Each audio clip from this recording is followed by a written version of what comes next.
दोस्तों, आज मैं आपको आजीवन ब्रह्मचारी हनुमान जी के पुत्र मकरध्वज की जन्म गाथा सुनाऊंगी। तो चलिए शुरू करते हैं। हनुमान जी ब्रह्मचारी थे, ये बात हम सभी जानते हैं, लेकिन ये बात बहुत कम लोग जानते हैं कि आजीवन अविवाहित रहने के बाद भी उनका एक पुत्र था। वाल्मीकि रामायण के वर्णन के अनुसार हनुमान जी ने लंका को जलाकर पूंछ में लगी आग बुझाने के लिए समुद्र में छलांग लगाई, तो उनके शरीर से पसीने की कुछ बूंदें समुद्र में टपकी, जिसे एक विशाल मछली ने निगल लिया था। उसी पसीने की बूंद से वह मछली गर्भवती हो गई और मछली के गर्भ से एक पुत्र उत्पन्न हुआ। उस विशाल मछली को अहिरावण के दैत्य मछुआरों ने पकड़ा और उसे रसोई घर में लाकर काटा। उसके पेट से एक वानर आकृति का मनुष्य निकला। इस बालक का नाम मकरध्वज रखा गया। हनुमान जी के पुत्र मकरध्वज भी हनुमान जी के समान ही महान पराक्रमी और तेजस्वी थे। अहिरावण ने उनका पालन करवाया और उसे पातालपुरी का द्वार रक्षक बनाया। बात उस वक्त की है जब लंकापति रावण प्रभु श्री राम से युद्ध में हारने लगा, तो उसने अपने भाई पाताललोक के स्वामी अहिरावण को श्री राम और लक्ष्मण जी का हरण करने को मजबूर किया। पाताललोक राजा अहिरावण बेहद मायावी था। अहिरावण ने बेहद चालाकी से विभीषण का रूप धारण कर राम जी और लक्ष्मण जी का अपहरण कर लिया और उन्हें अपने साथ पाताललोक ले गया। जब हनुमान जी ने श्री राम और लक्ष्मण जी को कुटिया में नहीं पाया, तो वह विभीषण के पास पहुंचे। विभीषण ने उनको अहिरावण के बारे में बताया और पाताललोक की ओर भेजा। श्री राम और लक्ष्मण को ढूंढते हुए हनुमान जी पाताललोक पहुंच गए। पाताललोक में 7 द्वार थे और हर द्वार का एक रक्षक था।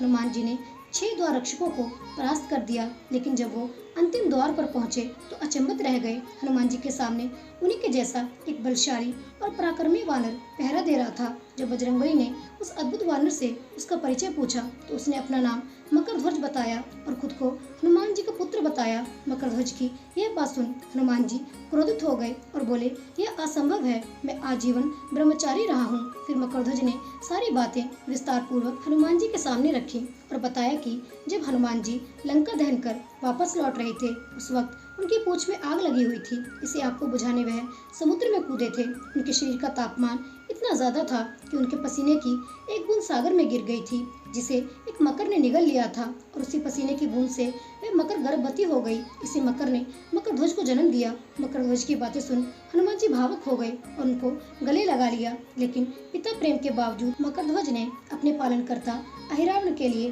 कार्य का पालन करते हुए अपने कर्तव्य को सबसे आगे रखा और हनुमान जी को द्वार पार करने नहीं दिया। यह देख हनुमान जी भी बहुत प्रसन्न हुए और उसके बाद दोनों में मल्ल युद्ध हुआ। मकरध्वज भी हनुमान जी की तरह बेहद बलशाली था, लेकिन पिता हनुमान ने मकरध्वज को बांधकर द्वार से हटा दिया। उसके बाद जब हनुमान जी ने अहिरावण को पराजित कर श्री राम और लक्ष्मण जी को मुक्त कराकर वापस लौट रहे थे, तो राम जी ने बंधे हुए मकरध्वज को देखा और फिर हनुमान जी ने उन्हें सारी कहानी बताई। बजरंगबली की सारी बातें सुनने के बाद राम जी ने मकरध्वज को पाताललोक का न्याय राजा नियुक्त किया। तो दोस्तों, यह थी हनुमान जी के पुत्र मकरध्वज की कहानी। आपको कैसी लगी मुझे कमेंट बॉक्स में अवश्य बताइएगा और जाने से पहले कृपया मेरे चैनल को लाइक, शेयर, सब्सक्राइब अवश्य कर दीजिएगा। ऐसे ही ज्ञानवर्धक कहानियाँ सुनने के लिए मिलते हैं अगली कहानी के साथ। तब तक के लिए प्रेम से बोलिए जय श्री राम।